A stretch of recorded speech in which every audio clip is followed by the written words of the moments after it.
Praise the Lord. आज 5 तारीख इतवार, मार्च का महीना। परमेश्वर का उपस्थिति है। परमेश्वर का उपस्थिति है। जब भी तू प्रार्थना करेगा, अपने कमरे में जा, द्वार को बंद कर, पिता से विनती कर जो गुप्त में है। मेरा पिता जो गुप्त में है वो तेरे को खुले हाथों से बहुमत देगा। आमीन, आमीन, आमीन। हम लोग लेंट का मौसम में 12वां दिन में है। आज अपन दूसरा राजा का किताब का सारांश को देखेगा। ये किताब में 25 अध्याय है, 25 चैप्टर्स। कल अपन देखा पहला राजा का किताब का सारांश। अभी वही किताब का ये आगे का भाग है। पहला राजा का किताब में अपन देखा इज़राइल 2 भाग में हो गया। मैंने आपको बताया, एक भाग जूदा और दूसरा इज़राइल। अभी ये जूदा देश को देखेगा तो जेरूशलेम का दक्षिण के तरफ है। अभी ये दोनों देश का साम्राज्य नीचे जा रहा है। साम्राज्य मतलब गवर्नमेंट, जिनके ऊपर देश का लोगों का जिम्मेदारी है। अभी उन दिनों में राजा लोग राज्य करता था, लेकिन इज़राइल में 19 दुष्ट राजा ने राज्य किया। 19। धीरे धीरे इज़राइल देश आश्रय राजा का हाथ में कैदी बन गया। लेकिन जूदा देश का परिस्थिति थोड़ा अच्छा था, क्योंकि वहां पे कुछ भक्तिमान राजा लोग उठा। पूर्वज दुष्ट राजा से मुक्ति दिलाने के लिए कुछ भक्तिमान राजा उठा। लेकिन अंत में पाप धार्मिकता के ऊपर हावी हो गया।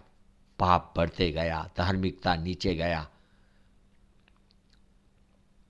जूदा के लोग बेबीलोन देश को प्रस्थान किया।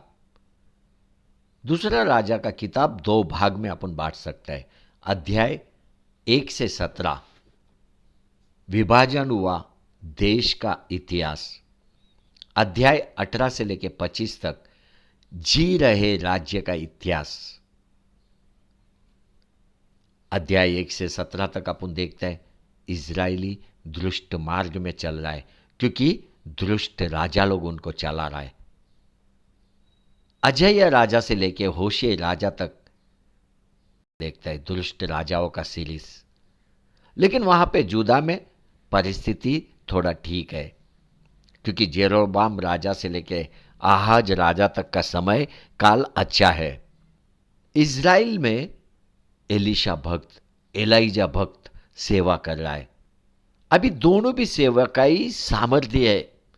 इज़राइल में एक सामर्थ्य सेवा दिखाई दे रहा है, लेकिन ऐसा अपने को लग रहा है इज़राइली लोगों ने एलीशा भक्त, एलाइजा भक्त को इनकार किया, उनका सेवकाई को स्वीकार नहीं किया।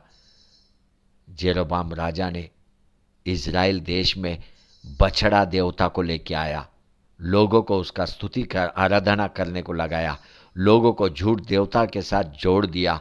आहाब और जेजबिल रानी ने बाल देवता को लेके आया। एक बार इज़राइल का परिस्थिति को देख, ऐसा लग रहा है दुश्मन का हाथ भारी होते जा रहा है। इस समय में हर वो जो परमेश्वर का शब्द को सुन रहा है, तेरे जीवन को जांच। क्या तेरे जीवन के ऊपर दुश्मन का हाथ भारी होते जा रहा है, या कुछ तो अच्छा जीवन तू परमेश्वर में जी रहा है? बच्चों, दूसरा राजा का किताब बुरे स्वभाव से भरा हुआ है, कुछ अच्छा स्वभाव से भी भरा हुआ है। लेकिन ये किताब में अपन देखते हैं कि दुष्ट स्वभाव अच्छे स्वभाव के ऊपर बलवान होते जा रहा है। क्यों? क्योंकि इज़राइली जेरूशलेम के मंदिर में आना बंद किया। यहां पे एक बड़ा गलती हो गया। धार्मिकता का परमेश्वर अगर किधर है तो वो मंदिर में है। छुटकारा देने वाला परमेश्वर अगर किधर है तो वो मंदिर में है। एलीशा का सेवा, एलाइजा का सेवा कब हो रहा है? अंधकार में हो रहा है। जब इज़राइल के ऊपर अंधकार है, ऐसे समय में हो रहा है। बच्चों, तू बाइबल पढ़ना बंद मत कर, क्योंकि बाइबल का वचन ही तेरे जीवन के लिए एक प्रकाश है।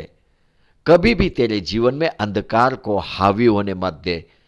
कुछ अपना कीमती समय बाइबल के साथ बाइबल को दे, पढ़ने को दे, क्योंकि बाइबल के वचन में परमेश्वर का आत्मा तेरे साथ बात करेगा।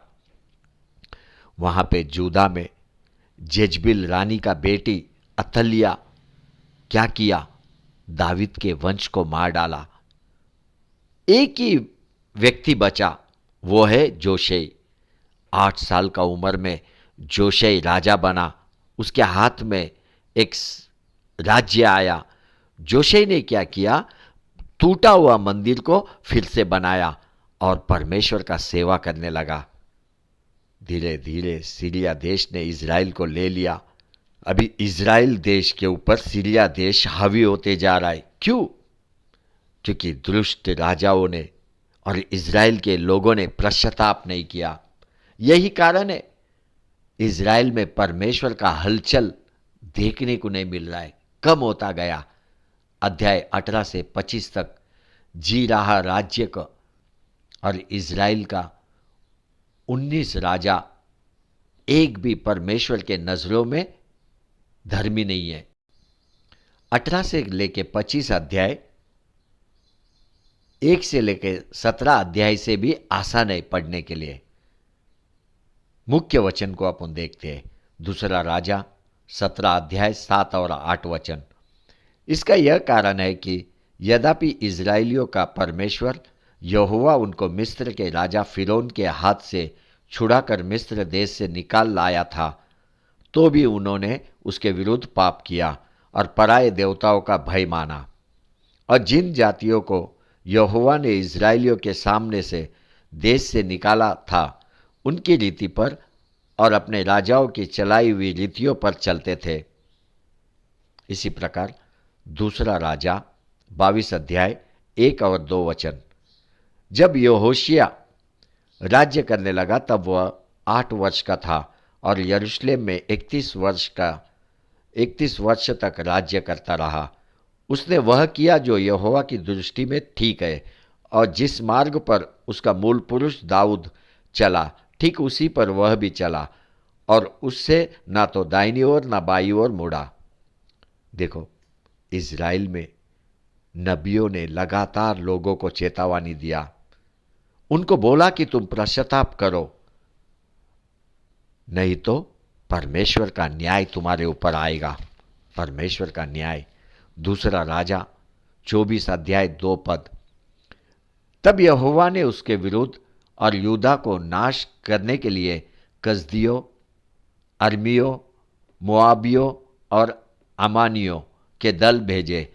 वह यहोवा के उस वचन के अनुसार हुआ जो उसने अपने दास भविष्यद्वक्ताओं के द्वारा कहा था। दूसरा राजा 8 अध्याय 19 वचन। तो भी यहोवा ने यहूदा को नाश करना न चाहा। यह उसके दास दाऊद के कारण हुआ, क्योंकि उसने उसको वचन दिया था कि तेरे वंश के निमित्त मैं सदा तेरे लिए एक दीपक जलाता हुआ रखूंगा। परमेश्वर पाप को नफरत करता है। परमेश्वर पाप को नफरत करता है। वो कभी भी तेरे को पाप का जीवन में आगे बढ़ने नहीं देगा, क्योंकि हम उसके बच्चे हैं। अगर हम उसके बच्चे हैं तो हमें परमेश्वर का क्रमांक में रहना है, परमेश्वर के बताए हुए मार्ग में चलना है। जब भी हम परमेश्वर का निरादर करेगा, अपना पिता परमेश्वर अपने को सुधारता है। वो इसलिए सुधारता है ताकि अपना लाभ हो और हम अपने आप को उसके बच्चे करके साबित करें। वो अपने को चेतावनी देता है, दंड आने से पहला चेतावनी देता है। बच्चों, अपने पास पवित्र ग्रंथ है, परमेश्वर का शब्द, परमेश्वर का वचन है। यह ग्रंथ अपना मार्गदर्शन के लिए है। यह ग्रंथ अपने को भटकने से बचाएगा। परमेश्वर हमेशा विश्वासु है, हमेशा वफादार है अपने लोगों के लिए। वो कभी भी अपने लोगों को फेल होने नहीं देगा। आमीन, आमीन, आमीन।